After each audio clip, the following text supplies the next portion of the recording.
ప్రపంచంలోనే అతి ప్రమాదకరమైన చెర్నోబిల్ శిథిలాల లోపల రేడియేషన్ను ఆహారముగా తీసుకుని ఒక నల్లని ఫంగస్ను శాస్త్రవేత్తలు కనుక్కున్నారు. 1991లో ధ్వంసమైన చెర్నోబిల్ లోపల ఏముందో తెలుసుకోవడానికి సైంటిస్టులు కొన్ని రోబోట్స్ని పంపించారు. అక్కడ ఎక్కువ రేడియేషన్ ఉన్న ప్రాంతాలలో నల్లటి శిలీంధ్రాలు పెరగడం వారు అక్కడ గమనించారు. ఆ శిలీంధ్రాలు ఆ రేడియేషన్ నుంచి బతికి బట్ట కట్టడమే కాకుండా ఏకంగా ఆ రేడియేషన్నే తమ ఆహారంగా తీసుకుంటారు అని వాళ్ళు గ్రహించారు. దీనికోసం అవి రేడియో సింథసిస్ అనే ప్రక్రియను అవి వాడుకుంటాయి. రేడియోట్రోఫిక్ ఫంగై, రాడియోట్రోఫిక్ ఫంగి అని పిలుస్తారు.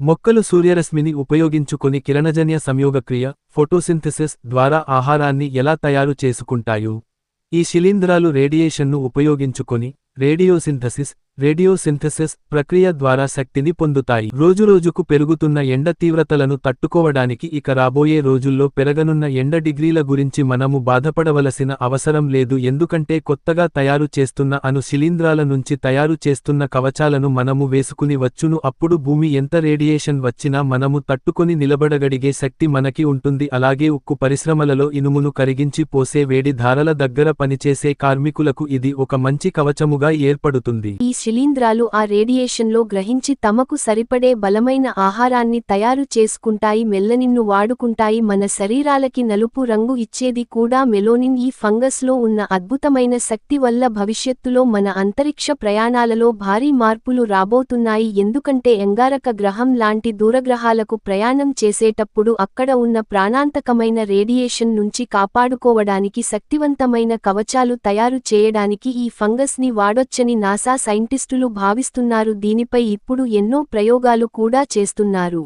శాస్త్రవేత్తలు గుర్తించిన కొన్ని ముఖ్యమైన రేడియోట్రోఫిక్ శిలీంధ్రాలు: క్లాడోస్పోరియం స్ఫెరిస్పర్మం, క్రిప్టోకోకస్ నియోఫోమెన్స్, వాంజియేలా డెమాటిటైడస్.